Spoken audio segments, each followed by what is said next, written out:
for my first 15 years, I worked with the PGA Tour for on and off for several years in the late 90s. My whole business was golf. You know, the work I do, even though it's ironically the same work I do for TMJ and headaches, it has a major side effect in sports and performance, specifically golf. My first 15 years, all I talked about is what I'm going to do to your muscle. And then when I started really getting into the neuroscience of what I'm actually doing, how the brain actually responds to pain, the first phase of spasm, then compensation, I started then looking at the nervous system. So the nervous system is vast, right? It's super complicated. I, in my pragmatic brain, don't like to make anything complicated. I like to make it simple. So when I explain to people, all I do is calm your nervous system. People look at me like I'm crazy. But my shoulder hurts, my jaw hurts, I got headaches. Yeah, but your nervous system is overloaded. So I tell people, your nervous system, if it was normal, balanced, and stable, should be housed in about a basketball-sized ball, right? I'm very visual. Let's say we have 10 operating systems that make us human. One system goes down, goes haywire, it's going to gravely affect all 9 other systems, yes? So all 9 other systems is going to create more pressure in that ball, more pressure. Sprinkle on some stress, some anxiety, your dog dies, your fight with your husband and your wife, life today. Everybody's walking around with an exercise ball of a nervous system. Every human system is so overloaded that we can't absorb much more input.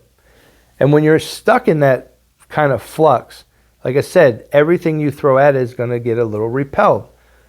So when people understand that it's a nervous system, everybody says the knee bone's connected to this bone. In the nervous system thought process, everything makes sense that everything is connected to everything. And when I say, you know, digestive system, your emotional system, everything is connected within that nervous system. So all I do with my body mapping process, as I poke, which I'm going to explain in a second, as I press or touch or poke, that sends a sensory signal into the spinal cord. Spinal cord reacts with a motor response identical to touching a hot stove. Touch hot stove, the signal in is it's way too hot, immediately followed by a reflex to move your finger in and out. Life is about signals in, signals out. As you start to compensate for pain over your lifetime, I mentioned this example before when my head comes to my hand, a neural detour is produced in only 3 to 4 weeks. We develop millions of these little neural detours. We're basically born kind of perfect. Our nervous systems are perfect. Every time muscles should fire very sequentially and in particular order.